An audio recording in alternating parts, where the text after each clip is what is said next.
MJ reverb society welcome back guys. आज हम episode -8 explain करने वाले हैं, लेकिन उससे पहले एक छोटा सा रिव्यू। जैसा कि हमने लास्ट एपिसोड में देखा था, यहाँ पे बहुत कुछ सीन बदल चुका था।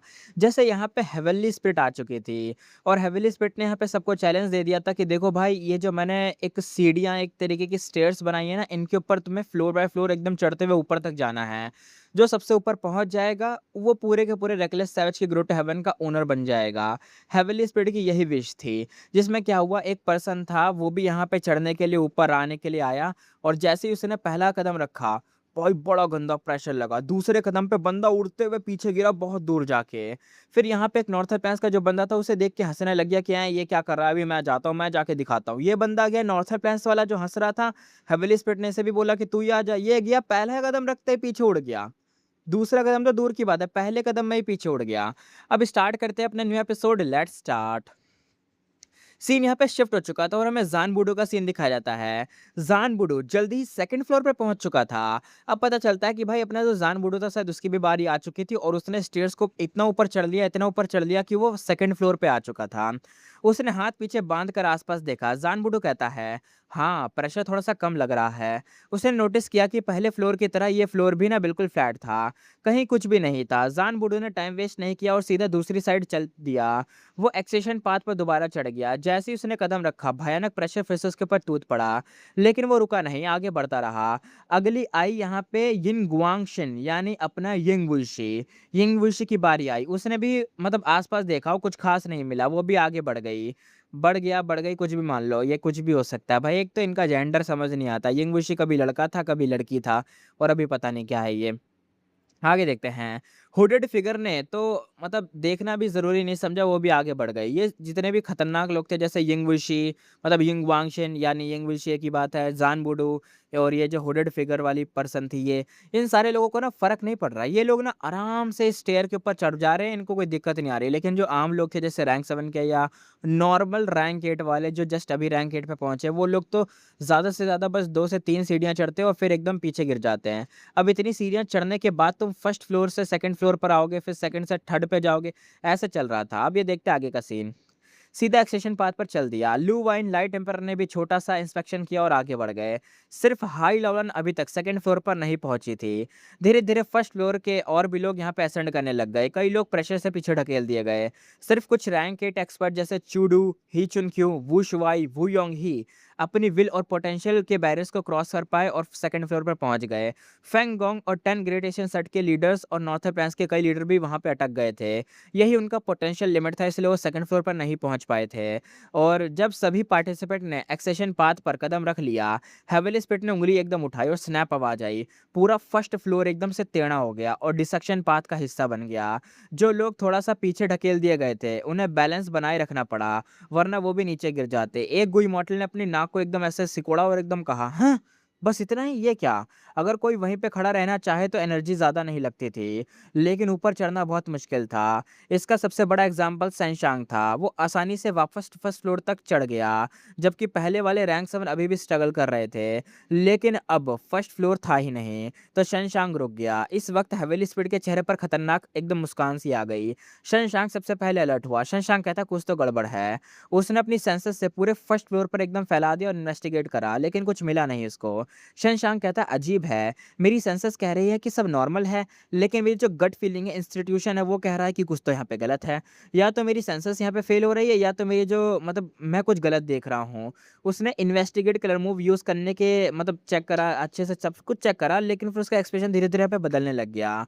उसने बोला, एक मिनट, पहला फ्लोर गायब है? शनशांग कहता है, ऑर्डिनरी एबियस ऊपर आ रहा है, ये क्या? उसकी चीख ने सबका ध्यान खींच लिया। सबने नीचे इन्वेस्टिगेट करा कि अरे, जिस फ्लोर से हम चढ़ के ऊपर आए थे, हम तो सेकंड फ्लोर पर है ना, लेकिन अचानक से ये क्या हुआ, मतलब फर्स्ट फ्लोर कहाँ गया? और सच में वो लोग एबियस को देखकर ये फील नहीं कर सकते थे, लेकिन उन्हें पता चल गया कि 80 लेवल गायब हो चुका है, सॉरी 8 से लेवल गायब हो चुका है। हेवनली स्पिरिट हंस पड़ा। हेवनली स्पिरिट कहता है, हा हा हा, बढ़िया, तुमने मेरी एक्सपेक्टेशन से काफ़ी जल्दी पता लग गया। एफबीएस अभी धीरे से ऊपर आ रहा है। लगता है पार्टिसिपेंट तक पहुंचने में कई दिन लगेंगे। कुछ लोगों ने ये देखा और ज़्यादा तेज़ी से ऊपर चढ़ना शुरू कर दिया।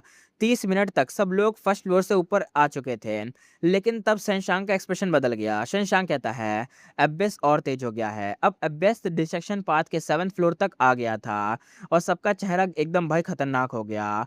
और वन मोर पीपल असेंड, यानी एक और बंदा गया और फास्टर एफबीएस मतलब आ रहा है ऊपर। यानी जब भी कोई पर्सन यानी एक इंसान भी ऊपर चढ़ता है ना, तो ऑर्डिनरी एफबीएस की ऊपर आने की स्पीड बढ़ जाती है। हेवेली स्पीड जोर से हंसा। हेवेली स्पीड कहता है, बिल्कुल सही। जितने ज्यादा टैलेंटेड लोग होंगे, ऑर्डिनरी की डेफिनेशन भी उतनी ही ऊपर जाएगी। और कल जो जीनियस था वही इडियट होगा। ये बस मतलब देखो, बस ये इतना कहना चाहता कि मान लो अगर कोई एक क्लासरूम है, उस एक क्लासरूम के अंदर 10 लोग हैं, तो 10 में से ना मतलब उस क्लासरूम में ना 8 लोग यहाँ पे गंवार थे, अनपढ़ थे, और 2 लोग यहाँ पे पढ़े लिखे थे। उन पढ़े लिखे लोगों को हिंदी इंग्लिश पढ़नी आती थी, मतलब बोलनी नहीं आती लेकिन पढ़नी आती थी। लेकिन 8 लोगों को तो ये भी नहीं आता था। तो जो 8 लोग हैं उनके नज़रिए से देखा जाए तो वो आठों के आठ यहाँ पे ऑर्डिनरी हो गए। लेकिन जो उनके सामने जो पर्सन है जो कि हिंदी और इंग्लिश को पढ़ लेता है, भले वो बोल नहीं पाता लेकिन सिर्फ पढ़ लेता है, तो वो बंदा यहाँ पे ऑर्डिनरी नहीं हुआ, वो जीनियस हो गया। लेकिन बाई चांस ऐसा मान लो कि यहाँ पे उस क्लासरूम के अंदर ये 10 बंदे की जगह यहाँ पे 10 बंदे जो ऐसे आ जाए जो करीबन आईआईटी, एमआईटी, नीट, जेई यहाँ के बंदे हों, तो यहाँ के सारे जीनियस हो गए कि अरे ये तो सबसे खतरनाक है, यूपीएससी एसएससी वाले सीजीएल वाले बंदे यहाँ पे पहुंच जाए, सीए। तो यहाँ पे तो सारे बंदे जीनियस हो गए। तो यहाँ पे ऑर्डिनरी कौन होगा? ऑर्डिनरी पता है कौन होगा? सारे के सारे ही ऑर्डिनरी हो जाएंगे, क्योंकि इनके बीच यहाँ पे कोई एक ही जीनियस होगा, वरना अदरवाइज सारे के सारे ऑर्डिनरी हो जाएंगे, भले वो कितने ही जीनियस हो। क्योंकि सबको सब कुछ समान ही आता है, सब कुछ सेम ही आता है सबको। लेकिन जिसको भी एक चीज एक्स्ट्रा आती होगी वो जीनियस होगा, उसके अलावा सारे के सारे ऑर्डिनरी हो जाएँगे। यही हेवेली स्पीड एग्ज़ाम्पल के तौर पे बताना चाह रहा था। सबके चेहरे और ज़्यादा सीरियस हो गए। एक सेंट्रल कंटेंट का गुई मॉडल आगे बढ़ा। गुई मॉडल कहता है, फेरिज़ीवी नॉर्थर पैंस के दोस्तों, मुझे लगता है सब समझ गए हैं कि क्या करना है। फेरिज़ीवी कहती है, हाँ। बाकी लोगों ने भी सर हिला दिया। शशांक तुरंत ही एकदम चिल्लाया और कहा, बैटल पोजीशन। दोनों कैंप्स एक दूसरे को घूरने लग गए। एक साइड थी ग्रेट लव अलायंस, दूसरी साइड थी एंटी ग्रेट लव अलायंस। एक तरफ कई रैंक 8 के एक्सपर्ट थे, दूसरी तरफ सिर्फ 2 रैंक 8 के और एक हाफ रैंक 9 था। लेकिन ग्रेट लव अलायंस ने तुरंत ही अपने रैंक 8 गुरु इमॉर्टल के हाउसेस निकाल लिए, जैसे nightmare castle, peaceful soil, heavy mountain fortress, fallen flower hall, dragon palace, chicken dog coop, Meridier flying warship. Shashank खुद मैरिडियर फ्लाइंग वॉरशिप कंट्रोल कर रहा था। बैटल इंस्टेंटली यहाँ पे बैलेंस हो गई। मैरिडियर फ्लाइंग वॉरशिप ने अटैक शुरू कर दिया। Immortal killer move daybreak sword, हजारों स्वॉर्ड से दुश्मन की तरफ दौड़ पड़ी। फेरिसी भी तुरंत ही बैटल कोऑर्डिनेशन में ला गई, सबको इंस्ट्रक्शन दे रही थी। लेकिन सबसे बड़ा प्रॉब्लम था ड्रैगन पैलेस, ड्रीम पाथ। आज भी ड्रीम पाथ को रोकना बहुत मुश्किल था। Immortal killer move, dreamy light smoke dragon palace से निकला, सबको डॉज करना पड़ गया। सीधा हिट लेना सुसाइडल होता। फेरिसीवी ने लॉन्ग रेंज यहाँ पे बूम बेटरमेंट स्ट्रेटेजी यूज करी। चेन जी, गुआओ गुआंग, मू शाओ शाओ और तीनों ड्रैगन पैलेस पर अटैक करने लग गए। लेकिन dragon palace peaceful soil fortress के पीछे छुप गया, और पीसफुल सॉइल फोर्ट्रेस यहाँ पे एक खतरनाक डिफेंसिव हाउस था, इसलिए उसको तोड़ना तो मुश्किल था। चेंजी कहता है, कावर्ड्स। जवाब में ड्रीमी लाइट स्मोक आई, तीनों को डॉज करना पड़ा। बैटल और इंटेंस हो गई। अब वेस्टर्न डिजर्ट वाला देखते हैं। तीनों वेनेबल सब ये सब देख रहे थे। वेस्टर्न डिजर्ट में जो मतलब 3 नहीं 4 वेनेबल हैं, चारों देख रहे थे। स्टार कंस्टेलेशन ने यहाँ पे आंखों को एकदम सिकोड़ लिया और कहा, फेंगयुआन इतने इमॉर्टल एसेंस सप्लाई कैसे कर रहा है यहाँ पर? और यहाँ पे करीबन 6 रैंकेड गू हाउसेस चल रहे थे, खर्चा बहुत बड़ा होने वाला है, फिर भी फेंगयुआन मैनेज कर रहा है। स्टार कंस्टेलेशन ने डिडक्शन करी। स्टार कंस्टेलेशन कहती है, या तो उसके पास रैंक 9 का एसेंस बनाने का मेथड है, या तो उसने प्राइमेसी का टाइम स्पीड बहुत ज़्यादा बढ़ा दिया है, इसलिए वो बहुत ज़्यादा स्टारवेशन के एज पर आ चुका है। मतलब वो बहुत ज़्यादा उसे भूख इसलिए लग रही है क्योंकि भाई उसका टाइम स्पीड ज़्यादा हो सकता है। उसने तुरंत ही जायंट्स और स्पेक्ट्रसल को मैसेज भेजा। तीनों ने डिसाइड किया कि फेंगयुआन को सपोर्ट नहीं मिलना चाहिए। फेंगयुआन उनकी हॉस्टाइल गेजेस को महसूस कर रहा था कि भाई ये तीनों के तीनों आपस में प्लानिंग बना रहे हैं मेरे खिलाफ। फेंगयुआन कहता है, ब्रिंग इट ऑन। उसका पूरा फोकस अपनी भूख कंट्रोल करने पर था। Myriad beast fusion colour heaven के अंदर बैटल डेडलॉक में फंस गई थी। फिर चिकन डॉग कूप ने मूव किया। उसने करीबन 12 इमोरल जोडिक चिकन्स यहाँ पे रिलीज़ कर दिए और उन्हें गू हाउसेस के साथ मर्ज कर दिया। सब यहाँ पे शॉक हो गए कि इम्मोरल डेसोलेट बीस्ट यहाँ पे इमॉर्टल गू हाउस के साथ मिक्स हो गए, वो भी 12 एक साथ। बंदे कहते हैं व्हाट? और भाई एक बहुत बड़ा चिकन हेड बना। उसका मुँह एकदम सीधा रिवर ऑफ टाइम से कनेक्ट हो गया और मतलब हर एरा के चिकन बीस्ट अब यहाँ से बाहर आने लग गए। एंटी फैंग जो मतलब एंटी फैंग अलायंस थी ना जो फैंगयुआन के खिलाफ थी, उनके चेहरे बदल गए क्योंकि वही तो अटैक कर रहे थे। कभी ना खत्म होने वाली बीस्ट आर्मी अब उनके सामने आ चुकी थी और ये नाइटमेयर था। वेनरेबल्स भी यहाँ पे शॉक हो गए। स्टार कंस्टेलेशन, जायंट्स एंड स्पेक्टर्स ने तुरंत ही एक्शन लिया। उन्होंने रैंक 6 और रैंक 5 के मेथड यूज करके चिकन डॉग कूप को सील कर दिया। सोल पाथ, स्टार पाथ और लक पाथ, कई बैरियर्स इसके आसपास आ गए। फेरिजीवी ने पहचान लिया। फेरिजीवी कहती है अच्छा है, ये जो एंटी फैंग अलायंस यानी जो हमारी अलायंस है, हमारी अलायंस को सपोर्ट मिल रहा है। हमारी अलायंस को सपोर्ट कौन दे रहा है? वेनरेबल्स दे रहे हैं हमारी अलायंस को सपोर्ट। और जो यहाँ पे फेंगयुआन की अलायंस थी ना, फेंगयुआन के लोग थे, उनकी जो ये जो खतरनाक इमॉर्टल हाउस था चिकन डॉग कूप वाला, जो इतने खतरनाक हर एरा के यहाँ पे चिकन्स को सप्लाई कर रहा था, इसको सील कर दिया है वेनरेबल्स ने। उनके कोई मेथड होंगे उनसे, इसलिए हम यहाँ पे बच गए हैं। फेरिजीवी कहते हैं कितने कंजूस लोग हैं ये, रैंक 8 गो हाउसेस रोकने के लिए रैंक 6 मूव यूज कर रहे हैं। फेरिजीवी को ये नहीं पता था कि यहाँ पे मतलब ये जो वेनरेबल्स है ना, ये ज़्यादा लेवल के रैंक वाले यूज़ नहीं कर सकते, क्योंकि यहाँ पे रूल है ना कि तुम बहुत पावरफुल अटैक नहीं यूज़ कर सकते हो, सिर्फ छोटे-छोटे रैंक के कर सकते हो। इसलिए तीनों वेनरेबल ने spectre soul, giants and star construction ने अपने-अपने पाथ के यूज़ करे ताकि फेंगयुआन का चिकन डॉग कूप यहाँ पे सील हो जाए और दिक्कत ना हो। लेकिन फेरिजीवी को ऐसा लग रहा है कि एक ही वेनरेबल काफ़ी था, लेकिन फिर भी इतने सारे यूज़ कर रहे हैं, वो भी कम रैंक का, है ना? इसलिए दिक्कत आ रही थी। उसको क्या पता, है ना? लेकिन बैरियर का कॉम्बो बहुत ही ट्रबलसम था। चिकन डॉग कूप कुछ वक्त के लिए यहाँ पे फंस चुका था। इसी बीच सबने पीसफुल सॉइल फोर्ट्रेस पर फोकस कर दिया, क्योंकि ये बड़ी खतरनाक फोर्ट्रेस थी और सबसे खतरनाक डिफेंसिव हाउस में से एक हाउस था। इसलिए आगे देखते हैं। फोर्ट्रेस यहाँ पे अब धीरे धीरे टूटने लगे क्योंकि प्रेशर बढ़ रहा था। रैंक 7 गो इमॉर्टल कहता है सर, हमें गोवम्स खत्म कर रहे हैं, क्या करें? लीडर चिल्ला और कहा इमॉर्टल को लेकर रिट्रीट करो, ड्रैगन पैलेस के अंदर चलो। सब गो इमॉर्टल ड्रैगन पैलेस के अंदर चले गए, क्योंकि यहाँ पे ये जो फोर्ट्रेस था ये टूटने लग गया था और इसके मेन वाले जो इमॉर्टल गो थे उनको यहाँ से उठा के सीधा ड्रैगन पैलेस के अंदर ले जाया गया। ड्रैगन पैलेस ने अपने आसपास ड्रीमी टाइप का कोई स्मोक बना दिया और देखने में ड्रीम रेलम लग रहा था। फेरिसी भी मुस्कुराई। उसे लगा कि ग्रेट लव अलायंस की सिचुएशन खराब हो रही है, इसलिए उन्होंने अपना एक जो इमॉर्टल हाउस था उसको टूटने दिया और उसके इमॉर्टल को लेके भाग गए। लेकिन पीछे से नाइटमेयर कैस्टर और फेलन फ्लावर हॉल चुपचाप कुछ प्रिपेयर कर रहे थे। अचानक नाइटमेयर कैस्टल से एक बहुत खतरनाक ब्लैक कलर की रोशनी बाहर निकली, इतनी तेज कि कोई रिएक्ट ही नहीं कर पाया, सीधा फेरिजीवी पर हिट हो गई। Immortal killer move, endless night, dark path, dream path, दोनों का कॉम्बिनेशन था ये। फेरिजीवी की डिफेंसेस यहाँ पे बेकार हो गई, वो सीधा मूव का शिकार बन गई। सब यहाँ पे शॉक में थे। इसी वक्त मैरिडियर फ्लाइंग वॉरशिप ने ट्रम्प कार्ड एक्टिवेट करा। 12 zeotic battle formation, immortal killer move, daybreak torrent. Pressure अचानक कई गुना बढ़ गया। एंटी फैंग अलायंस जो थी वो बहुत ज़्यादा एकदम भाई बहुत ज़्यादा डिफेंस एकदम उसका टूट गया, जितना दम लगा रखा था सारा दम एक बार में निकल गया। अगर जायंट्स एंड स्टार कंस्ट्रक्शन तुरंत ही इंटरफेयर ना करते तो पूरी की पूरी एंटी फैंग अलायंस वहीं पे खत्म हो जाती। लिटरली एंटी फैंग अलायंस में कोई नहीं बचता। दूसरी तरफ यहाँ पे स्पेक्टर सोल लगातार फेरिजीवी पर मूव यूज कर रहा था। जैंटसन हैरान हो गया। जैंटसन कहता है स्पेक्टर सोल तुम क्या कर रहे हो?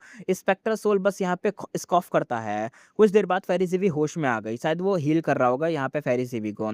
वो बस अपने सबसे बुरे नाइटमेयर में फंस गई थी, हेवनली कोड का डिस्ट्रक्शन। लेकिन स्पेक्टर सोल का असली गोल उसे बचाना नहीं था। उसका असली गोल था उसके सोल के अंदर छुपा हुआ सोल ब्रांड बचाना और यहाँ पे एंडलेस नाइट सोल को क्रोड कर देना। अगर फेरिजीवी खुद बाहर निकलती तो सोल ब्रांड मिट सकता था और फिर ये हो जाता कि शायद फेरिजीवी आज़ाद हो जाती स्पेक्टर सोल के कंट्रोल से। इसलिए बस स्पेक्टर सोल यहाँ पे सोल ब्रांड को बचा रहा था। ब्रांड एक तरीके का मार्क मान लो। स्पेक्टर सोल ने एक मार्क बना दिया फेरिजीवी के ऊपर, जिससे वो उसको कंट्रोल कर लेता है। और अगर यहाँ पे फेरिजीवी खुद ड्रीम से बाहर निकलती ना तो वो ऑटोमेटिकली इस मार्क को मिटवा देती और फिर इससे वो सच में ही फिर सेंट्रल कंटेंट की अपनी फेरी बन जाती। लेकिन स्पेक्टर सोल ऐसा कैसे होने देगा? स्पेक्टर सोल ये होने देना भी नहीं चाहता। अब आगे देखते हैं। फेरिजीवी बिल्कुल टाइम पर जागी और उसने देखा कि मैरिडियर फ्लाइंग वॉरशिप और 12 ज़ोडिक बैटल फॉर्मेशन के साथ कंबाइन हो चुकी थी। डे ब्रेक टरेंट ने उसके अंदर फेट वॉर की यादें और फेंगयुआन का टेरर वापस जगा दिया था। जीवी कहती है खुद को संभालो, मुझे मास्टर स्पेक्टर सोल के लिए सक्सेसफुल होना ही होगा। उसकी सोल पर उसकी सोल पर ना रिबैंडिंग काफ़ी इफेक्टिव थी। ये सोल पाथ का एक फ़ायदा था, सिर्फ क्वांटिटी के थ्रू स्ट्रेंथ को ऐड और रिमूव करना आसान था। अब दोनों साइड एक दूसरे के सामने खड़ी थी। फिलहाल मैरिड एयर फ्लाइंग वॉरशिप ही सबसे बड़ा थ्रेट थी। दूसरी तरफ एंटी फैंग अलायंस की हालत भी ज़्यादा अच्छी नहीं थी। उनकी साइड से कोई मरा तो नहीं था, लेकिन पावर गैप देखकर उनका कॉन्फिडेंस बहुत हिल गया था। मैरिड एयर फ्लाइंग वॉरशिप को रोकने के लिए उन्हें अपनी पूरी ताकत लगानी पड़ रही थी। ऊपर से चिकन डॉग कूप और उसकी चिकन बीस्ट की आर्मी पूरी एकदम टाइट बन के अटैक कर रही थी।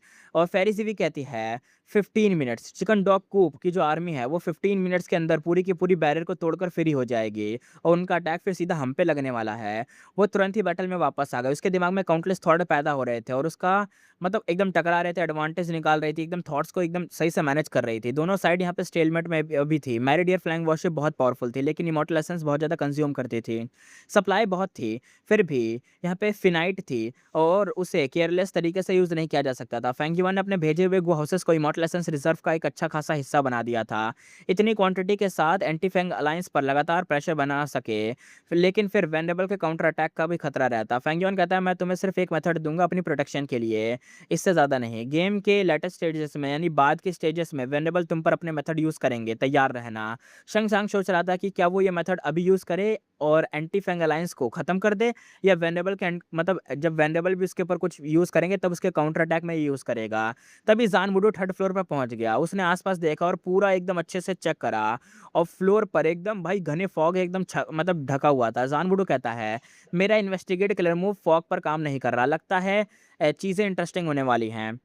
वो फॉग के अंदर चल पड़ा। थोड़ी देर बाद यिंग वांग भी वहाँ पे आ गया, मतलब यिंग वांगशिन भी आ गया यानी यिंग वुशी। उसके इन्वेस्टिगेट किलर मूव ने भी मतलब कुछ भी रिजल्ट नहीं दिया, लेकिन सीधा ही घुसने के बजाय उसने यहाँ पे सोल बीस्ट बनाया, उन्हें स्काउट के तौर पे भेज दिया।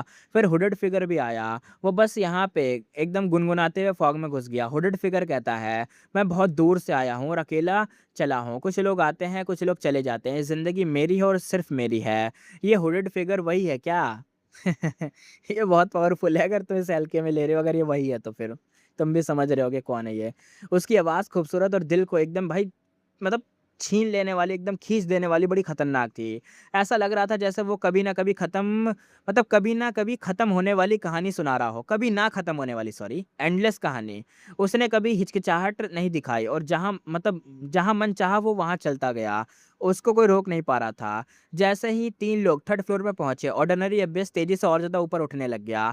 और हाँ, मैं चलो एक चीज़ याद दिला देता हूँ कि तुम सोच रहे होगे ये ऊपर क्यों आ उठ रहा है, अगर तुम्हें कन्फ्यूज़न हो रही हो। असल में सीन क्या चल रहा है देखो, मान लो ये जो पूरा फ्लोर है ना, करीबन 8 फ्लोर की बिल्डिंग है, ठीक है? 8 फ्लोर की बिल्डिंग है और यहाँ पे क्या हुआ, शुरू-शुरू में जब इसके ऊपर लोग चढ़ रहे थे ग्राउंड फ्लोर से फर्स्ट फ्लोर पर जा रहे थे ना, तब कुछ ही लोग जा पाए थे, कुछ लोग एकदम नीचे गिर गए थे। लेकिन जैसे ही सब लोग यहाँ पे सेकंड फ्लोर पे पहुँच गए, अचानक से बिल्डिंग उल्टी हो गई। 8वाँ फ्लोर सबसे नीचे आ गया और जो सेकंड फ्लोर था वो ऊपर चला गया और फर्स्ट फ्लोर गायब हो गया। उसकी जगह पे ऊपर पता नहीं क्या था।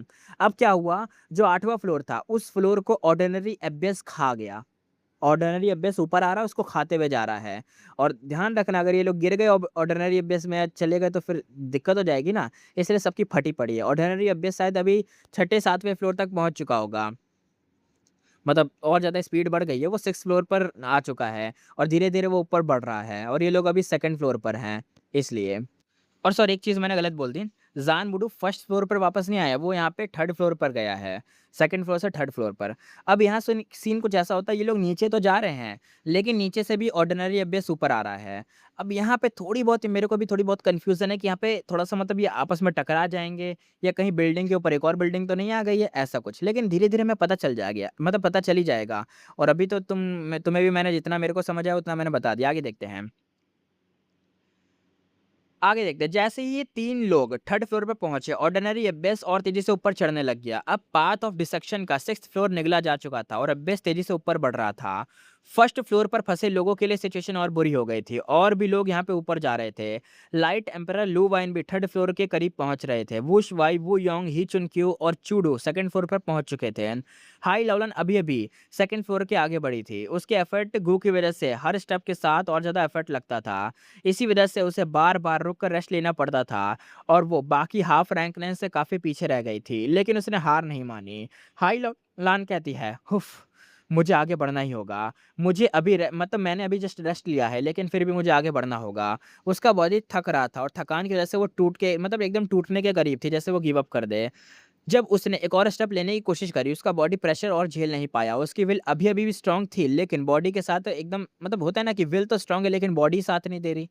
इतना दूर तक पहुँच जाना इसने ऑलरेडी अमेज़िंग कर दिखाया था। जब तक उसका कॉन्शसनेस बॉडी पर कंट्रोल खोना लगा, तब उसने सोचा, क्योंकि अगर उसने ज़्यादा प्रेशर डाला तो उसकी जो बॉडी है वो कॉन्शसनेस खो देगी, यानी वो शायद बेहोश हो सकती है, या हो सकता है कि बीस्ट वाली इंस्टिंक्ट उसके अंदर वापस से जाग जाए, और लाइट टेम्पर उसे वापस से शांत कैसे करेगा? अभी तो वो यहाँ है भी नहीं शायद। हाई लॉरेन कहती है, क्या बस इतना ही है? क्या मैं कभी उन तक नहीं पहुँच पाऊँगी जो मेरे से आगे निकल गए? उसने हाथ बढ़ाया और अपनी इमेजिनेशन में फेंग युआन की पीठ को पकड़ने की कोशिश करी, कि जैसे फेंग युआन को टच करने की कोशिश कर रही हो। उसने फेंग युआन को एक्सेशन के सबसे टॉप पर पहुँचते और फिर एकदम जीतते हुए इमेजिन करा। जब वो पीछे गिरने वाली थी, तब एक क्वीन पीस उठता हुआ आया, उसके अंदर एकदम समा गया, यानी किसी वेनेबल ने एक सपोर्ट दिया उसको। अचानक उसकी आँखों में रोशनी चमकी और उसकी स्ट्रेंथ बहुत बढ़ गई। एफेडगो का बर्डन भी हट गया। हाई लॉलान की स्पीड काफ़ी बढ़ गई और वो पाथ ऑफ एक्सेशन पर दौड़ पड़ी। बाहर वेनेबल ये सब क्लियरली देख रहे थे। स्टार कंस्टेलेशन कहती है, फ्रेंड जाइंटसन, तुम्हारी डिसेंडेंट का बैकबोन काफ़ी स्ट्रांग है। तुम उस पर बहुत भरोसा करते हो कि तुमने इतनी जल्दी अपना क्वीन वाला प्यादा उसके ऊपर यूज़ कर दिया। वो शॉक्ड थी। क्वीन प्यादा उनका एक लौता रैंक 8 वाला मूव था, और एक ऐसी चीज़ जो बैटल का पूरा टाइडल बदल सकती थी। जायंट सन ने उसको पहले यूज़ कर डाला। लगभग गारंटीड विन एक न्यूक्लियर एक तरीके से वेपन टाइप का था, और अब जायंट सन ने पैसिव पोजीशन में आ चुका था, क्योंकि उसके पास एक ही रैंक 8 का था पीस, वो भी जा चुका था। उनका स्ट्रॉन्गेस्ट पीस खत्म हो चुका था। जायंट सन कहता है, इससे इंस्टीट्यूशन कह लो, मतलब इसे इंस्टीट्यूशन कह लो, यानी मेरी गट फीलिंग कह लो कि ये मेरे आगे जाके काम आने वाली है, इसलिए मैंने उसके ऊपर भी क्वीन पीस लगा दिया। उसकी लक पाथ अटेंडमेंट उसे मूव करने को कह रही थी। उसे बुरा फीलिंग आ रहा था कि अगर हाई लॉलन हार गई तो गेम खत्म हो जाएगा। जायंटसन कहता है, रेकलेस रेकलेस तुम क्या प्लान कर रहे हो? जब हाई लॉलन एक्सेशन पाथ पर दौड़ रही थी, ऑर्डिनरी एबिस भी उतनी स्पीड से और ऊपर बढ़ रहा था। फर्स्ट फ्लोर की सिचुएशन खराब हो गई थी। ऑर्डिनरी एबिस तब यहाँ पे फिफ्थ फ्लोर तक ऊपर आ चुका था। जीवी कहती है, लगभग 1 घंटा जब तक ऑर्डिनरी एबिस फोर्थ फ्लोर पर एंटर करेगा, लेकिन हर एंसेस्टर के साथ इसकी स्पीड बढ़ रही है। मतलब एंसेस्टर गलत बोल दिया मैंने। दोबारा से बोलता हूँ, फेरी सीवी क्या कह रही है। फेरी सीवी कहती है, लगभग 1 घंटा है जब तक ऑर्डिनरी एबिस फोर्थ फ्लोर तक आ जाएगा, चौथे फ्लोर पर, और वो एंटर करेगा। लेकिन अगर यहाँ पे और भी लोग और ज़्यादा ऊपर चढ़ने लग गए तो ये फोर्थ फ्लोर पर 1 घंटे की जगह 30 मिनट्स में ही पहुंच जाए, क्योंकि यार स्पीड बढ़ जाएगी अगर लोग ऊपर चढ़ेंगे तो। और ये एस्टिमेट रिलायबल नहीं था। शनशांग भी इस बात पर सोच रहा था। शनशांग कहता, अगर हम इसे मतलब इससे लड़ते रहे, जीतने का चांस है, लेकिन तब जब वेनेबल इंटरफेयर ना करे, और अगर बैटल इतनी लंबी चली तो हम सब एबिस में निगल जाएंगे, और सबसे बुरे केस में हम सब मारे जाएंगे। और फिलहाल पार्टिसिपेंट को पता नहीं था कि ऑर्डिनरी एबिस में गिरना मौत से भी बुरा हो सकता है। शनशांग ने चिकन डॉग कूप के आसपास लगे केजेस की तरफ देखा। उसने मैरिडियर फ्लाइंग वॉरशिप को उधर ले जाना चाहा, लेकिन एंटी फैंग अलायंस ने लगभग आधे मेंबर्स उसका रास्ता रोक दिया। कुछ लोगों को नाइटमेयर कैस्टल, फेरन फ्लावर हॉल और ड्रैगन पैलेस के पास रहना पड़ रहा था ताकि वो हेल्प ना कर सके। लेकिन मैरिडियर फ्लाइंग वॉरशिप को रोकने के लिए मेमन लोग यहाँ पे भेजना रिस्की था। आखिर फेट वॉर और फेंगयुआन के स्केप का बहुत बड़ा बड़ा सा होल यही तो था, मैरिडियर फ्लाइंग वॉरशिप। इसलिए anti Feng alliance man power के मामले में बहुत कमजोर थी। फेरी जीवी अपना दिमाग यहाँ पे एकदम अच्छे से एकदम यूज कर रही थी, जैसे तैसे टाइम बाय कर रही थी। फेरी जीवी कहती है, बस इतना डिले कर दो कि सब मर जाएं, फिर यहाँ पे मास्टर स्पेक्टर सोल मुझे रिवाइव कर देंगे, चाहे मैं मर भी जाऊं। उसका कॉन्फिडेंस बहुत स्ट्रांग था कि वो रिवाइव हो जाएगी। स्पेक्टर सोल ने उसकी सोल का एक हिस्सा स्पेक्ट्रल हेवन में इमरजेंसी के लिए रखा हुआ था। वो हमेशा के लिए उसकी स्लीप बनी रहेगी, और उसे इससे कोई प्रॉब्लम भी नहीं थी। फेरी भी कहती है, हा हा हा, अगर मास्टर के लिए है तो हमेशा के लिए मर जाना भी ठीक ही है। केज के अंदर देखते हैं, चिकन डॉग कूप अभी भी बैरियर के अंदर था और धीरे धीरे वो प्रोग्रेस कर रहा था ताकि वो बाहर निकल सके। अब तक उसके पास इतने चिकन बीस्ट हो गए थे कि भाई स्टैम्पीड आ जाए, टाइड आ जाए। जब वो फ्री होगा ना तो सीधा सीधा बैटल एकदम भाई बहुत बड़ी टाइडल आ जाएगी। चिकन डॉग कूप का इंचार्ज फेंगोंग था। फेंगोंग कहता, इन्होंने कितने बैरियर्स लगाए हैं इन वेनरेबल्स ने? रैंक 6 होने के बाद भी ये बहुत ट्रिकी बैरियर्स हैं, हमें लगातार स्लो कर रहे हैं। चिकन डॉग कूप के गुई मॉडल यहाँ पे 7 बैरियर तोड़ चुके थे। पहला सॉल फॉग बैरियर था, उसने डेसोलेट लेवल के चिकन बीस्ट का कंट्रोल डिस्टर्ब कर दिया था और एशियंट और इमोरल चिकन को यहाँ पे कंट्रोल करना मुश्किल बना दिया था। इसने सबको बहुत परेशान किया था। आखिर में फेंगोंग ने खुद ही बैरियर तोड़ दिया था। तब तक बाकी के रैंक 7 चिकन डॉग कूप के थ्रू एशियंट और इमोरल चिकन को रोक रहे थे, लेकिन क्योंकि एशियंट और इमोरल चिकन्स को कंट्रोल करना ही मुश्किल था, उन्हें डेसोलेट चिकन बीस्ट को छोड़ना पड़ गया। वो चिकन डॉग कूप और फेंगोंग पर ही अटैक करने लग गए, इसलिए उनका टाइम अपने ही चिकन से लड़ने का डील करने में लगवा दिया। और ऐसे कई इंसिडेंट हुए इस बैरियर के अंदर। एक लकपात बैरियर ने desolate snake time time beast को अट्रैक्ट कर दिया था, जिससे चिकन पैनिक कर गए थे। एक विज़डम पाथ बैरर ने एक इमोरल चिकन को एनलाइटमेंट दे दी थी, वो समझदार हो गया था। वो क्रेज़ डिमन केव के एप जितना स्मार्ट नहीं था, लेकिन जितना स्मार्ट ज़रूर हो गया था कि चिकन डॉग को के कंट्रोल का एकदम भाई रेसिस्टेंस कर सके, विरोध कर सके। वो उनके खिलाफ हो गया, चिकन डॉग इमॉर्टल गू हाउस के खिलाफ। फेंगोंग को उसे मारना पड़ गया, इतना स्मार्ट हो गया था वो। और ऐसे कई ट्रबलसम सिचुएशन ने उन्हें बैरियर को जल्दी तोड़ने नहीं दिया था और उनके थॉट्स को भी स्लो कर दिया था। फेंगोंग कहता है यहाँ कोई और विज़डम पाथ बैरियर नहीं होगा। आखिर उसने कंक्लूड किया कि अब वो 8वें बैरियर पर थे और फिर से सोल पाथ बैरियर था। उन्होंने पैटर्न नोटिस कर लिया था कि सिर्फ 3 बैरियर थे, जैसे लक, विज़डम और सोल पाथ। सोल पाथ को तोड़ोगे विज़डम आ जाएगा, विज़डम को तोड़ोगे लक आ जाएगा। लक पाथ के 3 बैरियर पहले ही टूट चुके थे। वो विज़डम और सोल पाथ के लिए तैयार थे। फेंगोंग कहता हाँ, हाँ, पुराने ट्रिक्स हैं। उन्होंने रास्ते में आने वाले डेसोलेट चिकन बीस्ट को कुचल दिया और अंदर रैंक 7 के बाकी desolate beast chicken chicken dog को एकदम बचा रहे थे। और एक गुई मॉडल कहता है लॉजिक के हिसाब से लास्ट सोल बैरियर है, इसके बाद विजडम पाथ का बैरियर आएगा और विजडम पाथ के भी 3 बैरियर आएंगे, फिर उनको तोड़ के हम आज़ाद हो जाएंगे। फाइनली फुल स्पीड से सब लोग काम करने लग गए। सब धीरे धीरे इन थ्रेट्स के साथ डील करने में एकदम आदत डाल चुके थे। जैसे ही फेंगोंग ने फाइनल सोल पाथ बैरियर तोड़ा, उसके सामने तुरंत ही विजडम पाथ का बैरियर आ गया। फेंगोंग कहता है ये तो मेरी सोच से भी जल्दी हो गया। उसने एक पंच मारा और विजडम पाथ बैरियर भी तोड़ दिया। बैरियर टूटने के बाद बाहर के गुई मॉडल ने हंड्रेड्स ऑफ चिकन बीस्ट को देखा। एक गुई मॉडल कहता है ओ माय गॉड, इनके पास तो भाई हंड्रेड्स ऑफ चिकन बीस्ट है और ये सारे बैरियर के अंदर बंद हैं। अगर ये रिलीज हुए तो भाई एंटी फैंग अलायंस तो खत्म ही है। गुई मॉडल कहता है कुछ ही इमोरल लेवल के हैं, लेकिन एशियन और डेसोलेट बीस्ट की तो भाई बारिश है बारिश। गुई मॉडल कहता है हम तो गए, अगर ये बैरियर टूटा तो हम तो गए। जब फेंगोंग ने अपनी फ्रीडम का मजा ले रहा था, तब उसने शनशांग का मैसेज मिला। शनशांग कहता है संभल के। फेंगोंग ने डिफेंसिव क्लियर मूव एक्टिवेट करने की कोशिश करी, लेकिन थॉट्स यहाँ पे स्पीड से चल रहे थे और उसी वक्त सोल पाथ का एक भयंकर टरेंट नीचे गिरा। उसने चिकन डॉग को डैमेज किया और चिकन बीस्ट को उसके कंट्रोल से आज़ाद करवा दिया।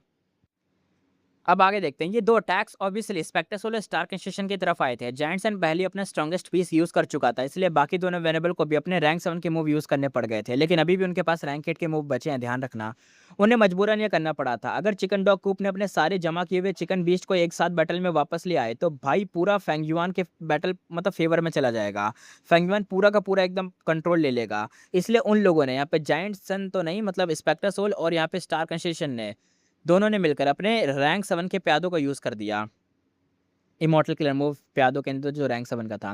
स्टार कंस्टेलेशन और स्पेक्टर सोल दोनों ये नहीं चाहते थे, इसलिए पुराने एनिमीज़ ने अपने डिफरेंसेस साइड में रख दिए और यहाँ पे मिलकर अटैक करा। स्टार कंस्टेलेशन का rank 7 killer move distracting thought और गू इमॉर्टल के थॉट्स को कंस्ट्रक्ट एक तरीके से एक होता है ना कंस्ट्रक्टिव और काम करने से रोक देता है, वैसा टाइप का। किलर मूव यूज़ करना मुश्किल हो जाता है इनके, मतलब इसका बदला ये होता है ना कि आसपास के ध्यान, साइट, साउंड एकदम सब उलझ जाता है। मतलब तुम कंफ्यूज हो जाते हो कि साउंड कुछ आ रहा है, दिख कुछ और रहा है।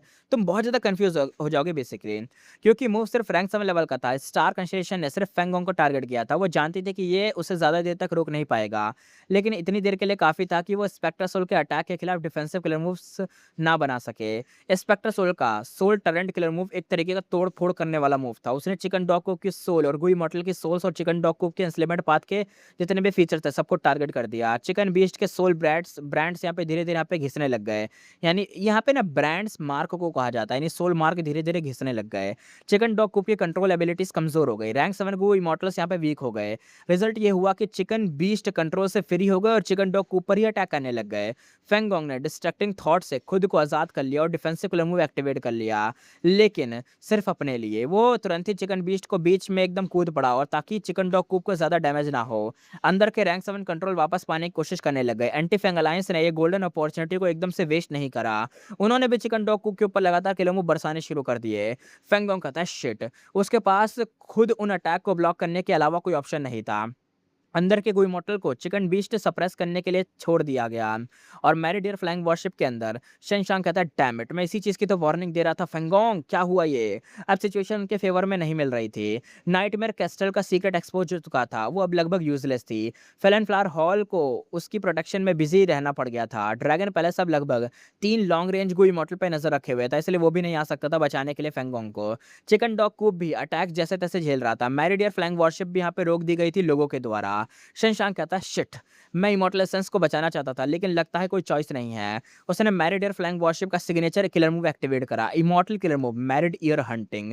ये वही मूव था जो फेट वॉर में हेवनली कोड के लिए नाइटमेयर बना था। मूव ने बहुत सारे ईयर बीस्ट को समन कर दिया, मेजॉरिटी डेसोलेट और एशियन लेवल के ईयर बीस्ट थे, साथ ही काफी इमोरियल ईयर बीस्ट भी थे। यहाँ मौजूद एक्सपर्ट इमोरियल बीस्ट से लड़ सकते थे, लेकिन एक नहीं कई इमोरियल बीस्ट थे और उनके साथ एक जाइंट बहुत बड़े ह्यूमन कंट्रोल में मतलब आके बहुत बड़ी एकदम बीस्ट टाइड बन चुकी थी। ईयर टाइड ही कह सकते हैं, ईयर बीस्ट की टाइड। गु इमॉर्टल कहते हैं भागो शिट, बहुत बड़ी बीस्ट टाइड है ये तो। दूसरा कहता है मैं फेंग युआन का ये मूव भूल गया था यार, अब मुझे याद आया, भागो। सब पैनिक में भागने लग गए, लेकिन फेरी जीवी अभी भी शांत थी। जीवी कहती है उसने इतना वेट क्यों करा इस मूव को यूज करने में, अगर उसके पास इतना पावरफुल मूव था शशांक के पास तो उसने यूज क्यों नहीं करा था। उसने कुछ अजीब नोटिस करा। फेरी जीवी कहती है पिछली बार जितने बीस्ट थे उतने नहीं है, क्या मैरिड ईयर फ्लैंक वॉरशिप की रिपेयर्स अधूरी है या फेंग युआन ने रिवर ऑफ टाइम को ओवरफिश कर दिया है। फेरी जीवी सही डायरेक्शन में सोच रही थी और उसे नहीं पता था कि रिवर ऑफ टाइम अभी भी ट्रिबुलेंट हो चुकी है, मतलब खराब हो चुकी है। ईयर बीस्ट फ्रीली स्विमिंग नहीं कर सकते, वहां पे स्विम नहीं कर पाते। करंट्स उन्हें एकदम फ्यूचर से बाहर ले जा रहे थे और फेंगयुआन के रीच के बाहर। सिर्फ रैंक 9 टाइम एंकर की वजह से फेंगयुआन कुछ ईयर बीस्ट पकड़ पा रहा था और उसी का यूज कर पा रहा था। उसने रिवर ऑफ टाइम में फिक्स इंटरवल पर एंकर्स लगा दिए थे और उन्होंने एक छोटा सा एक तरीके का एक स्मॉल सा एक कैनाल बना दिया था जिससे ईयर बीस्ट आराम से रिवर ऑफ टाइम में ट्रेवल करके फेंगयुआन के यहाँ पे आ सके जब भी वो किलर मूव यूज करे। साथ में ईयर फ्लो लाइक का वाटर भी गू था, ये जगह ईयर बीस्ट को अट्रैक्ट करती थी, इसलिए फेंगयुआन काफी ईयर बीस्ट कैप्चर कर पाया था। लेकिन पूरे रिवर ऑफ टाइम के कंपैरिजन में वो समुद्र से एक बूंद जैसा था।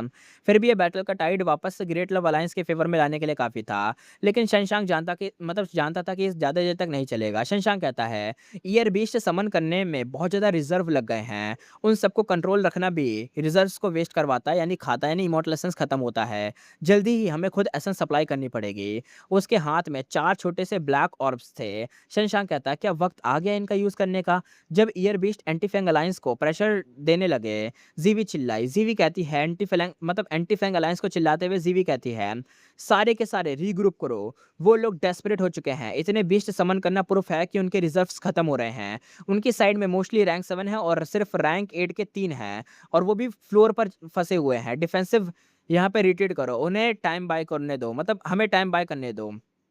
सबने यहाँ पे हामी से लाया कि हाँ भाई, हमारी एंटी फैंग अलायंस फेंगयुआन के ग्रेट लव अलायंस को हरा देगी, हमें रीग्रुप होना पड़ेगा। वो केयरफुली पीछे हटने लगे और डिस्टर्बेंस थोड़ा सा यहाँ पे संभालने के लिए डिस्टेंस को मेंटेन करने लगे और पीछे हटने लग गए। ये देखकर शशांक ने सांस छोड़ी। शशांक कहता है हाँ, फेट वॉर के विजडम पाथ लीडर से यही एक्सपेक्टेड था। फेंगयुआन और 6 वेनेबल की स्कीम के सामने भी टिक गई थी, मतलब सही बात है, फेरिस भी बड़ी खतरनाक है। वो फेंगयुआन और बाकी के 6 वेनेबल की स्कीम थी उस फेट वॉर में, तब भी वो बच गई थी। सच में अगर anti fang alliance death battle choose करती तो ग्रेट लव अलायंस को ज्यादा प्रॉफिट होता, क्योंकि उनकी पावर मेनली गु हाउसेस में थी और गु हाउसेस पावरफुल मशीन्स थे लेकिन रिगिड भी थे। वो सिर्फ लिमिटेड चीजें कर सकते थे। रिटेड करते एनिमीज का पूरा फ्लोर पीछे एकदम करना बहुत इमॉर्टल एसेंस कंज्यूम करता, ऊपर से एनिमीज लगातार किलर मूव भी लॉन्च कर सकते थे। ग्रेट लव अलायंस को सब झेलते हुए आगे बढ़ना पड़ता और उन्हें एकदम थका देता। ये विजडम पाथ ग्रैंड मास्टर का असली टैलेंट था जो सामने वीजीवी का दिख रहा था। फेरी जीवी ने एकदम भाई पीछे हटवा दिया था सबको ताकि दिक्कत ना हो। एनिमी की वीकनेस आइडेंटिफाई करना, उसके हिसाब से प्लान बनाना। ये सब होने के बाद आखिर में शशांक ने भी रिट्रीट का ऑर्डर दे दिया कि हम भी पीछे हटेंगे। बैटल अब यहाँ पे खत्म हो गई, दोनों साइड लॉसेस झेल गई थी। ग्रेट लव अलायंस अपने करीबन टोटल यहाँ पे एसेंस रिजर्व का 45% खो चुकी थी। सबसे बड़ा कंजप्शन था मेरिडियर फ्लाइंग वॉरशिप ने की थी। फ्यूचर में उन्हें कम गो हाउसेस यूज करने पड़ेंगे। एंटी फैंग अलायंस ने भी काफी एसेंस खर्च कर दिया था, लेकिन उनकी कंडीशन ग्रेट लव अलायंस से काफी बेटर थी। पर इसका मतलब ये नहीं था कि बिना कॉस्ट के बच गए हों। पूरे बैटल में वेनरेबल्स ने भी उनके सर्वाइवल में बहुत बड़ा रोल प्ले करा था। स्टार कंस्टेलेशन ने अपने सारे प्यादों में करीबन 4 माइनर पीसेस, नाइट बिशप और एक रूक भी यूज कर दिया था। जायंट सन ने अपने सारे प्यादों में 4 माइनर पीसेस और एक क्वीन यूज कर दी थी रैंक 8 वाली। स्पेक्टर सोल ने भी अपने सारे प्यादों में करीबन 4 माइनर पीसेस और यहाँ पे एक रूक यूज कर दिया था। सबसे ज्यादा यहाँ पे जो यूज करा है जायंट सन और स्टार कंस्टेलेशन ने करा है। स्टार कंस्टेलेशन ने प्यादे ज्यादा यूज करे हैं, लेकिन भाई जायंट सन ने क्वीन को यूज कर दिया। बड़ी बात थी। इसका मतलब था कि सबसे ज़्यादा पीसेस अब फेंगयुआन के पास बचे थे, लेकिन फेंगयुआन की हालत देखने लायक थी, एकदम गुरम्बल।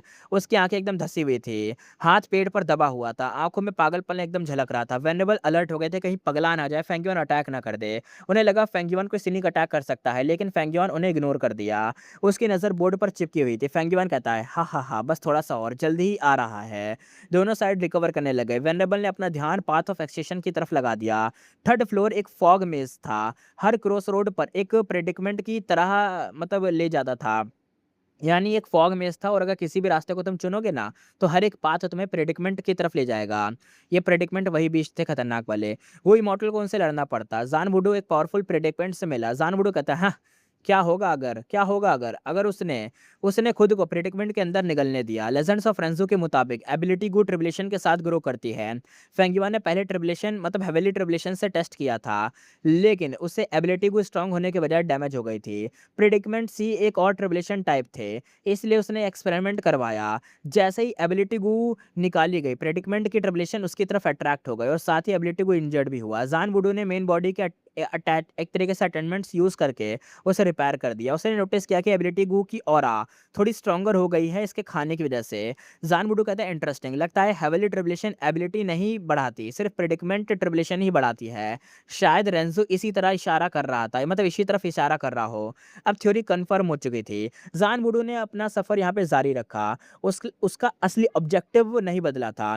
Married beast fusion colour heaven को मेन बॉडी के लिए हासिल करना। पावर, गू, रेपुटेशन, बाकी सब फेंगयुआन के लिए सिर्फ टूल्स थे। जो सच में मैटर करता था वो था इंटरनल लाइफ। और फेंगयुआन इमॉर्टल गू को कैंडी की तरह दे सकता था। सॉरी, फेंगयुआन इमॉर्टल गू को कैंडी की तरह मतलब दे सकता था। शेड्यूल डोमेन को मतलब schedule domain of heaven and earth को सैक्रिफाइस भी कर सकता था। सिर्फ एक कदम और बढ़ाने के लिए वो रैंक रैन का एबिलिटी को भी मतलब देखो वो कुछ परवाह नहीं करता। अगर उसका स्टेप बढ़ रहा है तो चाहे वो कुछ भी सैक्रिफाइस करे वो कर देगा भाई। लेकिन उससे भी ज़्यादा इंपॉर्टेंट था इमॉर्टल सवेनियर इमॉर्टस मतलब इमॉर्टल फेटिस गू को बचाना। उसकी जो सवेनियर इमॉर्टल बॉडी थी उसको बचाना। अगर ज़रूरत पड़ती तो फेंगियोन उसे भी सैक्रिफाइस कर देता। लेकिन फिलहाल वही उसका सबसे बड़ा एडवांटेज था और इटर्निटी की एक झलक उसमें भी थी। इसलिए वो उसे बचाने की पूरी कोशिश कर रहा था। ज़ान बुडू फॉग से बाहर निकला और यहाँ पे एक्सेंट कंटिन्यू किया और यहाँ पे उसी बीच हाई लोलन जायंट सन के दिए हुए पावर बूस्ट के साथ थर्ड फ्लोर में घुस गई। लेकिन उसने मेज़ नहीं देखा। उसके सामने बस एक फ्लैट और सुनसान फ्लोर था, बिल्कुल सेकंड फ्लोर जैसा। सिर्फ एक अजीब बात थी, बाकी गू इमॉर्टल ज़िगज़ैग में चल रहे थे। कभी-कभी वो रुककर इनविजिबल एनिमी से लड़ रहे थे। हाई लोलन यहाँ पे हैरान हो गए कि अरे! ये लोग यहाँ पे खाली की खाली मतलब ऐसा मान लो ना, दूसरे लोगों को यहाँ पे क्या दिख रहा है? दूसरे लोगों को यहाँ पे दिख रहा है कि एक पूरा मतलब पूरा का पूरा ये जो रास्ता है ना एकदम फॉग से भरा हुआ है। यानी अपना हाथ अगर तुमने फॉग में डाल दिया ना तो तुम्हारा हाथ नहीं दिखेगा। और ये लोग अब इसी फॉग के अंदर अपना रास्ता बनाते हुए जा रहे थे। और ये जो ज़िगज़ैग चल रहे हैं, किसी से बच रहे हैं, किसी से फाइट कर रहे हैं, वो प्रेडिक्मेंट्स हैं, ऑब्स्टिकल्स हैं। लेकिन हाई लोलन जब यहाँ पे पहुँची तो उसको ये फॉग ही नहीं दिख रहा। पता नहीं क्या है, लेकिन उसको ना फॉग नहीं दिख रहा। उसको सिर्फ़ खाली रास्ता दिख रहा है। एकदम उसको हैक लेवल की आइज़ मिल चुकी हैं, एकदम ऐसी आँखें जिसको उसको फॉग नहीं दिख रहा। और इससे ना उसको ये भी साफ़ पता चल रहा है कि कौन किस रास्ते पर जा रहा है। और वो अचानक से इनविजिबल एनिमीज़ से लड़ रहा है। जैसे लग रहा था हाई लॉरेन के लिए सब आसान हो सकता है। हाई लॉरेन यहाँ पे हैरान हो गई। हाई लॉरेन कहती है, "क्या कोई इनविजिबल मेज़ है ये?" उसने हाथ आगे बढ़ाकर महसूस करने की कोशिश करी लेकिन कुछ मिला ही नहीं। हाई लॉरेन कहते हैं, "स्ट्रेंज, सब लोग किसी मेज़ में फँसे हुए लग रहे हैं। मुझे तो देख भी नहीं रहे हैं।" वो सोचने लगी कि आगे बढ़ें या कॉम्पिटिशन को यहीं खत्म कर दें, लेकिन उसके दिल में इससे लड़ने की कोई इच्छा नहीं थी। हाई लॉरेन कहता है, "हाँ, कौन सा एक्सपर्ट इतना सस्ता एडवांटेज लेगा?" उसने इस आइडिया को रिजेक्ट कर दिया और फुल स्पीड से फ्लोर के एंड तक दौड़ पड़ी। दौड़ते वक्त एक गू की ऑरा उसका पीछा करने लग गई। वेनेबल ने तुरंत ही नोटिस कर लिया, लेकिन फॉग पार्टिसिपेंट से उस ऑरा को छुपा रही थी। हाई लॉन रुक गई और गू को रिसीव किया। हाई लॉन कहती है, कौन सा गू है जो सिर्फ मेरे लिए आ रहा है? और ये रैंक 8 का गू था। हाई लॉन कहती है, मैं इसे रिफाइन करूंगी और बाद में एंसेस्टर से पूछूंगी। यह ह्यूमन पाथ गू था, एक टोकन जैसी शेप का था, उस पर एक पावरफुल सिंबल बना हुआ था। जैंटसन तुरंत ही बोल पड़ा। जैंटसन भी देख रहा था तो जैंटसन कहता है, अरे ये तो लेजेंडरी अथॉरिटी गू है। और भाई वो लगातार हाईलॉन को देख रहा था, इसलिए गू मिलते ही उसने पहचान लिया था। लेकिन इससे उसके दिमाग में एक और सवाल उठ गया। जैनसन कहता है, हाँ, रेपुटेशन गू ने मुझे एक बार पहले भी ट्रिक किया था। उस इंसिडेंट में रेकलेस सेवेस डीमन वेनेबल भी मतलब उसमें उसके हाथ भी था। रेपुटेशन को उसकी फॉर्म में तभी ले पाई थी। हाई लोन का गू इमॉर्टल के रूप में जन्म लेना रेकलेस सेवेज के मेथड की वजह से हुआ था। एक गू खुद ये सब नहीं कर सकती। सब कुछ रेकलेस सेवेज डिमन वेनेबल की प्लानिंग थी और ये सच सिर्फ जायंट सन और फेंगयुआन जानते थे। इसलिए जायंट सन चाहता था कि high lawn married beast colour ये जो हेवन है पूरा का पूरा हासिल कर ले। एक तरफ उसकी स्ट्रेंथ बढ़ेगी, दूसरी तरफ उसे रेकलेस के असली प्लान के बारे में क्लूज़ मिलेंगे। और जहाँ तक यार, वैसे तो मैं साफ-साफ कहता हूँ कि भाई इस आरआई की जो राइटिंग है वो बहुत ज़्यादा डाउन हो चुकी है। यानी मतलब वो उस लेवल की राइटिंग नहीं है जो गूज़ एंड रन लिखता था। लेकिन देखो, साफ-साफ तुम्हें भी पता चल रहा होगा यहाँ पे हो क्या रहा है। जैसे यहाँ पे मेरे को भी साफ-साफ लग रहा है कि जो रेकलेस सैवेज है ना, ये एक प्लानिंग कर रहा है। उसने हाई लॉलन को अपना एक मतलब वो समझ लिया है कि हाई लॉलन का यूज़ करके वो रिवाइव हो जाएगा। तभी तो हाई लॉलन को यहाँ पे कुछ दिख नहीं रहा, उसको ज़्यादा ऑब्स्टेकल फेस नहीं करने पड़ रहे। रैंक व में यहाँ पे रैंक 8 का गो अथॉरिटी को खुद ही उड़ के हाई लॉलन के पास आ गया और यहाँ पे उसको ज़्यादा दिक्कत भी नहीं हो रही है। उसके पास वही वाली फ़िज़िक भी है जो मतलब खतरनाक फ़िज़िक होती है। और मुझे ऐसा लग रहा है कि इसकी बॉडी का यूज़ करके यहाँ पे रेकलेस सैवेज डीमन वेनेबल रिवाइव हो जाएगा। मतलब ऐसा लग रहा है क्योंकि भाई ये जो राइटिंग स्किल है बहुत ज़्यादा डाउन हो गई है। साफ-साफ प्रेडिक्ट कर सकता हूँ मैं, ऐसा लग रहा है मुझे कि ये रिवाइव हो जाएगा। तो ऐसा लग रहा है, अब देखते हैं कि क्या पता रिवाइव हो या क्या पता ऑथर चेंज कर ले, क्योंकि भाई वो भी जानता होगा, जिस बंदे ने भी ये लिखी है वो बंदा ये जानता ही होगा कि भाई सारे लोग समझ जाएँगे कि रिवाइव होने वाला कुछ है। तो ज़रूर वो कुछ ना कुछ एंड में करेगा, कुछ ना कुछ चेंज करेगा ताकि एकदम प्लॉट काम ना करे। अब देखते हैं आगे वो क्या होगा कि सच में मतलब हाई लेवल ही रेकलेस सैवेज की रिवाइवल का मेथड है कि हाई लेवल ही रेकलेस सैवेज को रिवाइव करवा देगी या हाई लेवल मर जाएगी, उसकी जगह रेकलेस सैवेज ज़िंदा हो जाएगा उसकी बॉडी के अंदर। और जायंट सन इस बात का पता लगा रहा है धीरे-धीरे क्लूज़ को इकट्ठा करके। क्या पता फेंग युआन भी बात जानता हो, उसके पास से इंस्पिरेशन है ना हेवनली सीक्रेट वाला। देखते हैं। अब आगे देखते हैं। हाई लॉलन ने अथॉरिटी गो को बहुत आसानी से रिफाइन कर लिया था, लेकिन उसे बिल्कुल भी नहीं पता था कि इसका यूज़ क्या है। हाई लॉलन कहती है, इसकी ऑरा देखकर लगता है ये ह्यूमन पाथ का गो है। उसने खुद को अपने मतलब इस गो को ना उसने खुद के अपने प्राइमेसी में रखा और आगे बढ़ गई। वो पहले इस फ्लोर पर काफ़ी टाइम वेस्ट कर चुकी थी और फेंग युआन को फिर से जीतते हुए देखना नहीं चाहती थी। हाई लॉलन कहती है बस वेट करो फेंग युआन। अपनी उसने मुट्ठी एकदम कस ली और आगे बढ़ गई। इसी बीच उसकी मतलब उसकी ना तेज़ी से एकदम स्पीड में वो बढ़ रही थी और फर्स्ट फ्लोर से फँसे लोगों की बड़ी-बड़ी प्रॉब्लम को खड़ी हो चुकी थी। जैसे अब फर्स्ट फ्लोर के ऊपर सीन शिफ्ट होता है और फर्स्ट फ्लोर के ऊपर जो लोग थे ना, यहाँ का भी सीन देखते हैं। हाईलॉन तो फुल स्पीड में आगे बढ़ चुकी थी। सेक्ट लीडर देखते हैं। सेक्ट लीडर कहता है डैम इट! बहुत ज़्यादा लोग ऊपर जा रहे हैं। ऑर्डिनरी एब्बेस तेज़ी से उठ रहा है। चंग जी कहता है क्या कर सकते मतलब क्या हम भी कुछ कर सकते हैं इस चीज़ में? इस ग्रेट एरा में हम जैसे पुराने लोग धीरे-धीरे बैकग्राउंड में चले जाएँगे और नया हमेशा पुराने को रिप्लेस करता है। एक वक़्त था जब शायद वो भी यंगस्टर्स में से होता जो हिस्ट्री में अपनी जगह लेकर लड़ रहा होता। लेकिन अब वक़्त बदल चुका है, यंग जनरेशन का राइज़ अनअवॉइडेबल है, यानी वो आगे बढ़ना ही बढ़ना है। चंग जी के दिल में उदासी सी भर गई। जब बाकी लोग पुरानी यादों में खोए हुए थे, फ़ेरिस ज़ीवी भी गहरी सोच में डूबी हुई थी। फ़ेरिस ज़ीवी कहती है, यहाँ हम सब पुरानी या उससे भी पुरानी जनरेशन से हैं। हमारे पास इंसेक्शन पाथ चढ़ने के लिए काफ़ी पोटेंशियल नहीं बचा है। दूसरी साइड में फेंगोंग, शनशांग जैसे ओल्ड टाइमर्स भी हैं, लेकिन उनके पास बहुत से यंग मेंबर्स भी हैं। उनमें पोटेंशियल की कमी नहीं है। कमी है तो बस एकदम हर्ट और डिटर्मिनेशन की। तभी एक धुआँ जैसा क्लाउड एंटी फैंग अलायंस की तरफ बढ़ा। ये मतलब एक धुएँ जैसा फ्लॉग था, ये क्लाउड था, जो भी था, ये जो क्लाउड था, असल में ये ग्रेट लव अलायंस थी। ये ज़्यादा सही कहे तो ये सिर्फ़ शेनशांग और शेंगकोंग और फेंगोंग थे। यानी धुएँ के रूप में, धुएँ में छुपे हुए अटैक करने आ रहे थे शेंशांग अपना शेंग क्लैन का एंसेस्टर, शेंग कोंगशेंग जो कि फर्स्ट सुप्रीम एल्डर है शेंग क्लैन का और यहाँ पे फेंगोंग जो कि फेंग क्लैन का सुप्रीम एल्डर है। उन्हें देखते ही एंटी फेंग अलायंस का बैटल एकदम तैयार हो गई वो बैटल के लिए।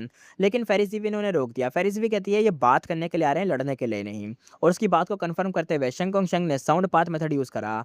शेंग कोंगशेंग कहता है कि हम बात करने आए हैं। फिर भी एंटी फेंग अलायंस पूरी तरह से यहाँ पे ट्रस्ट नहीं कर रही थी। आखिर में शेंग शांग एक हाफ रैंक 9 ओल्ड डीमन था। अगर उसने यहाँ पे सरप्राइज़ अटैक कर दिया तो काफ़ी लोग मर सकते थे। हाँ, लगभग करीबन 20 रैंकेड गो इमॉर्टल को वो अकेला हैंडल नहीं कर सकता था। वो फेंगयुआन नहीं था जो कि रैंक 8 पर एकदम हाफ रैंक मतलब रैंक 8 को अकेले हाफ रैंक 9 होते हुए भी हरा दे। इतने सारे को तो नहीं हरा सकता। 5-6 को शायद हरा देगा मुश्किल से, वैसे इतने सारों को नहीं। ज़ीवी यहाँ पे मुद्दे पर आ गई। ज़ीवी कहते हैं बोलो अब तुम चाहते क्या हो? शनशांग कहता है हाँ, बिल्कुल सीधी बात है। विज़डम पाथ कल्टीवेटर यही एक्सपेक्ट था तुमसे, डायरेक्ट मुद्दे पर आओगी।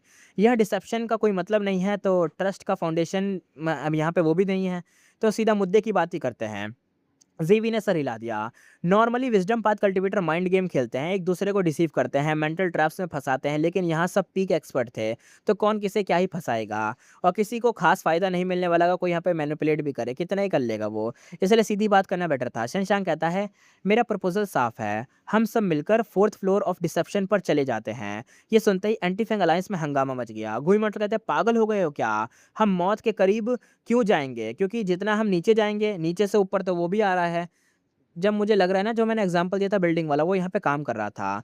वो जो यहाँ पे ऑर्डिनरी एफबीएस है ना, वो 6th फ्लोर पर पहुँचने वाला है और फिर वो 5th पे आएगा, फिर 4th पर आएगा और ये लोग वापस से नीचे जा रहे हैं। ये अभी यहाँ पे 3rd फ्लोर पर हैं, फिर यहाँ पे 4th पर जाएँगे। तो जितना ये नीचे जाएँगे, ऑर्डिनरी एफबीएस भी ऊपर आता रहेगा और एक टाइम पे सारे आपस में टकरा जाएँगे, उसमें समा जाएँगे। पता नहीं क्या होगा, देखते हैं आगे क्या होगा। वही मॉडल कहते हैं, पागल हो गए हो क्या? हम मौत के करीब क्यों ही जाएँगे? लड़ना है तो सीधा बोलो, हम तुमसे डरते थोड़ी ना हैं। लेकिन फिर सबको दूसरा शॉक मिला। फ़ेरिज़ी भी कहती है, मैं मान लेती हूँ, हम चलेंगे। सबकी आँखें फट गई। गुई मॉडल कहता है, क्या? फ़ेरिज़ी भी, आप पागल हो गई हो क्या? आप ऐसा क्यों कर रही हो? मुझे पता है, वो अभी भी स्पेक्टर सोल के कंट्रोल में है, इसलिए सबको मरवाना चाहती है। अलायंस में फिर से हंगामा शुरू हो गया कि फ़ेरिज़ी भी हमारे खिलाफ है। तब यहाँ पे चेंजी ज़ोर से चिल्लाया। चेंजी कहता है, बस, बस, बस, सब चुप हो जाओ। चेंजी ने कहा, खुद को देखो, क्या तुम लोग रिस्पेक्टेड ओल्ड जनरेशन नहीं हो?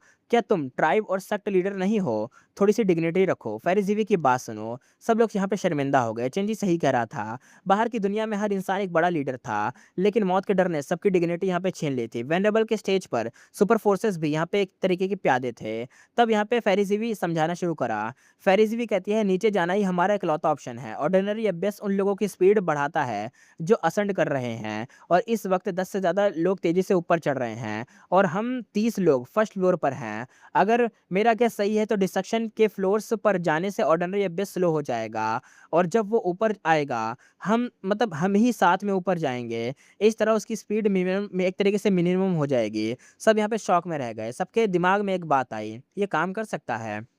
यानी कहना चाह रहे थे, फर्स्ट फ्लोर पर शायद बैटल कर रहे हैं ना, फर्स्ट या सेकंड फ्लोर पर। तो ये कह रहे हैं कि जितने भी हम यहाँ पे फाइट कर रहे हैं, एंटी फेंग अलायंस और फेंग अलायंस, मतलब फेंगजुआन की अलायंस और एंटी फेंग अलायंस, ये आपस में जो फाइट कर रही है, जितने भी यहाँ पे लोग हैं, 60-70 जितने भी लोग हैं, सारे के सारे यहाँ पे फर्स्ट फ्लोर की जगह सीधा फाइट करेंगे 4th फ्लोर पर जाके। शायद इससे ये होगा कि जो ऑर्डिनरी अभी 6th फ्लोर पर आने वाला है ना, वो 6th फ्लोर के ऊपर ही अटक जाए, 5th फ्लोर पर आने में उसे बहुत ज़्यादा टाइम लग जाए और शायद ना भी आए, रुक जाए, ऐसा हो सकता है। लेकिन ये तभी पॉसिबल था जब दोनों साइड नीचे जाएँ। आखिर कोई दूसरों के लिए क्यों ही मेहनत करेगा? इसलिए शशांक ये प्रपोज़ल लेकर आया था। उसकी साइड को भी फ़ायदा मिल रहा था क्योंकि उसकी साइड में ज़्यादा रैंक 7 थे। साथ ही उनके पास लीवरेज भी था। पाथ कल्टीवेशन लेवल नहीं देखता, यानी पाथ कल्टीवेशन लेवल नहीं देखता, सिर्फ़ ये देखता है कि हर फ्लोर पर कितने लोग हैं। आखिर ये हैंडशेक के साथ शशांक और फ़ेरिज़ी ने एग्रीमेंट कर लिया। एग्रीमेंट में रूल पहला ये था कि फर्स्ट फ्लोर पर वापस पहुँचने तक कोई फ़ाइट नहीं होगी। दूसरा रूल था कि जब तक कोई फ़ाइट शुरू करेगा, उसे ऑर्डिनरी बेस में फेंक दिया जाएगा। म्यूचुअल बेनिफिट के लिए एनिमीज़ भी फ्रेंड बन सकते थे। दोनों अलायंस मिलकर 4th फ्लोर के लिए डिस्ट्रक्शन के लिए तरफ बढ़ गए। मतलब डिस्ट्रक्शन पाथ की तरफ बढ़ गए, 4th फ्लोर की तरफ बढ़ गए थे। हेवली स्पीड कहता है, सोचा नहीं था कि ये लोग ट्रिक समझ जाएँगे। अगर पहले समझ जाते तो लड़ते ही नहीं और भी ज़्यादा टाइम मिल जाता। हा, लेकिन देर से ही समझे, देर आए दुरुस्त आए कोई नहीं। जैसे ही 4th फ्लोर पर पहुँचे, ऑर्डिनरी एबिस की स्पीड और ज़्यादा ड्रास्टिकली स्लो हो गई। जो स्पीड पहले आँखों से क्लियर नहीं दिख रही थी, अब वो 10% से भी कम रह गई थी। फ़ेरिज़ी भी कहती है, अच्छा काम कर गया, बढ़िया है, काम कर गया। उसने कैलकुलेट किया कि अब उन्होंने कम से कम कुछ घंटे एक्स्ट्रा खरीद लिए हैं, लेकिन तभी ऑर्डिनरी एबिस फिर से बहुत ज़्यादा एक्सेलरेट होने लग गया और बहुत ज़्यादा नहीं, मतलब 5% ज़्यादा फास्टर हो गया था। सबने ऊपर देखा, पाथ ऑफ एक्सेशन पर कंपटीशन इंटेंस हो गई थी। जो पहले 4th फ्लोर पर लोग थे, वो सारे के सारे 5th पे चले गए थे इसलिए। अब चूडू, हिचुनक्यू, वू शुआई, वू योंग जैसे नॉर्मल रैंक 8 भी 3rd फ्लोर तक पहुँच गए थे। ल्यू वाइन, लाइट एम्परर और यिंग यिंग वांगशिन यानी यिंग वैशी भी अभी फॉग मेज़ में थे। ज़ान बुडू सबसे आगे था। वो सरप्राइज़िंगली हुडेड फिगर उसके बिल्कुल पीछे था। यानी सबसे आगे ज़ान बुडू और 2nd नंबर पे हुडेड फिगर और 3rd नंबर पर हाई लॉलन पोज़ीशन पर थी। वो मेज़ को इग्नोर करके सीधा आगे बढ़ रही थी, लेकिन अथॉरिटी को रिफाइन करने में उसका थोड़ा-सा टाइम गया था। इसी वजह से हुडेड फिगर उससे आगे निकल गया था। उसके बाद यिंग वांगशिन यानी अपना यिंग वैशी मेज़ से बाहर निकला। ये 4th नंबर पर था। यिंग वैशी कहता है, हाई लॉलन मेरे से आगे कब निकल गई? उसे फॉग के अंदर क्या हुआ कुछ पता नहीं था। उसे तो भाई सब कुछ पार करके आना पड़ा, लेकिन हाई लॉन तो सीधा एकदम भाई कूद के निकल गई सीधा। उसने तो कोई फॉग ही नहीं देखा, उसने तो कोई ऑब्स्टिकल ही नहीं देखा। सच तो ये था कि सिर्फ वेनेबल ही जानते थे कि हाई लॉन मेज से सीधी निकल गई थी। करंट रैंकिंग ऐसी थी, सबसे आगे 80% ज़ानबुडू, 2nd नंबर पर हुडेड फिगर यानी ये वो हो सकता है, मैं नाम नहीं लूँगा लेकिन तुम भी समझ गए होगे। 2nd नंबर पर, 3rd नंबर पर हाई लॉन 25% और 4th नंबर पर यिंग वैशी 0%। जब यिंग वुशी 10% तक पहुँच गया था, तब लाइट टेम्पर भी बाहर निकला था। लाइट टेम्पर कहता है, ओह! हाई लॉन अब मेरे से आगे है। लाइट टेम्पर कहता है, "हह! जैसे मेरे फादर उसे लेकर एक्सेप्शन रखते हैं, एक्सपेक्टेशंस रखते हैं, मुझे भी डिसअपॉइंट नहीं करना चाहिए।" वो भी फुल स्पीड में आगे बढ़ने लग गया। तब myriad beast fusion colour heaven के ऊपर छाए डार्क क्लाउड में पहली बार बिजली चमकने लग गई। सबने नोटिस करा। लाइट टेम्पर कहता है लगता है क्योटिक ट्रबलेशन उतरने वाली है। देखते हैं रेकलेस ने इसके खिलाफ क्या एग्रीमेंट किया है। वो थोड़ा सा डरा हुआ था क्योंकि जाइंट सन के जिंदा होने के दौरान उसने क्योटिक ट्रबलेशन का असर खुद देखा था। उसने पहली बार अपनी माइटी फादर को इतनी बुरी इंजर्ड स्टेट में देखा था क्योंकि उन्होंने ट्रिबुलेशन का सामना करा था, वो भी क्योटिक ट्रबलेशन थी। हालत इतनी खराब थी कि लगभग 1 साल तक वो अपनी मतलब एकदम कुछ भी नहीं कर पाए थे। अपनी मिस्ट्रेस तक के पास भी नहीं जा पाया था वो सब करने के लिए। बाकी वेनरेबल भी यहाँ पे अलर्ट थे। सब देखना चाहते थे कि रेकलेस सैवेज ने मतलब क्या एग्रीमेंट छोड़ा है, क्या अरेंजमेंट छोड़ा, क्या चीज़ें ऐसी छोड़ी है जो इस chaotic ट्रबलेशन को सामना कर पाएँगी। सिर्फ हेवेली स्पीड ही खुश लग रहा था। वो डरा हुआ बिल्कुल भी नहीं था, वो बिल्कुल एक्साइटेड था। हेवेली स्पीड कहता है वक़्त आ गया है। जैसे ही उसने ये कहा, भाई यहाँ पे ब्लैक कलर की बिजली आसमान से एकदम नीचे गिरी और बूम! उसका टारगेट सीधा हेवेली स्पीड था। सब यहाँ पे सांसें एकदम रोक के देख रहे थे, सबकी सांसें रुक चुकी थी। अगर ये बिजली उन पर गिरती तो क्या होता? हर किसी के दिमाग में एक ही शब्द यहाँ पे गूंज रहा था, सीधा मौत होती और क्या। हुडेड फिगर भी हल्का सा कांप गया। जब सब लोग इस सीन को देखने में बिजी थे, एक इंसान फिर भी आगे चढ़ रहा था। वो रुका नहीं था, वो था जानबुडो। उसने क्योटिक ट्रबलेशन को पूरी तरह से इग्नोर कर दिया था। उसका ध्यान सिर्फ अपने रास्ते पर था। जानबुडो कहता है दूसरों के रास्ते से डिस्ट्रैक्ट होने की जरूरत नहीं है, सिर्फ मेरा रास्ता ही इंपॉर्टेंट है। वो स्टेप बाय स्टेप आगे बढ़ता गया और आखिर में 4th फ्लोर पर पहुंच चुका था। वहाँ एक अकेला फिगर टेबल के पास बैठा था। उसका हाथ आर्म रेस्लिंग पोजीशन में रखा हुआ था। वो रेकलेस सर्विस डिमन वेनेबल की कॉप्स थी। ज़ॉम्बी नहीं था वो। इसमें थॉट्स थे, इमोशन थे और इसमें थॉट्स, इमोशन और विल कुछ भी नहीं थे। असल में सिर्फ एक बॉडी थी जो कि यहाँ पे एक तरीके के पंजा लड़ाने के लिए बैठी हुई थी कि पंजा लड़ाओ। वो 1 मिलियन साल से भी ज़्यादा वक़्त से एकदम बैठी हुई थी, इसी दिन का इंतज़ार करते हुए। ज़ानबुडू उसके सामने बैठ गया। उसने अपना हाथ कॉप्स के सामने रखा और आर्म रेसलिंग पोजीशन में एकदम चैलेंज शुरू कर दिया और उसका सरप्राइज़ के लिए कॉप्स जीतने की कोशिश नहीं कर रहा था। लेकिन जब भी ज़ानबुडू स्ट्रेंथ लगाता, कॉप्स भी यानी वो जो लास्ट थी वो भी उतनी स्ट्रेंथ से उसे रोकता, जैसे वो क्रॉस ही नहीं कर पा रहा हो। ज़ानबुडू को लगता है इंटरेस्टिंग। उसने और ज़्यादा स्ट्रेंथ लगाई तो भाई वो जो लास्ट थी उसने भी और ज़्यादा स्ट्रेंथ लगा दी। दोनों डेडलॉक में फँसे हुए थे। यहाँ पे जो कॉप्स थी उसे जीतने नहीं दे रही थी। इस वक़्त सब लोग अभी भी हेविली स्पीड की वो खतरनाक ब्लैक कलर की बिजली को देख रहे थे। हेविली स्पीड कहता है, "हा, हा, हा! और आओ।" उसने और देख एकदम हाथ हिलाया। पाथ ऑफ एक्सेशन और पाथ ऑफ डिस्ट्रक्शन दोनों से एक पावरफुल पुलिंग फोर्स निकली और उसने क्योटिक ट्रबलेशन की ये जो ब्लैक कलर की बिजली थी उसे अपनी तरफ खींच लिया। और इसी के साथ यहाँ पे एपिसोड को हम करते हैं खत्म। फिर मिलेंगे नेक्स्ट एपिसोड में।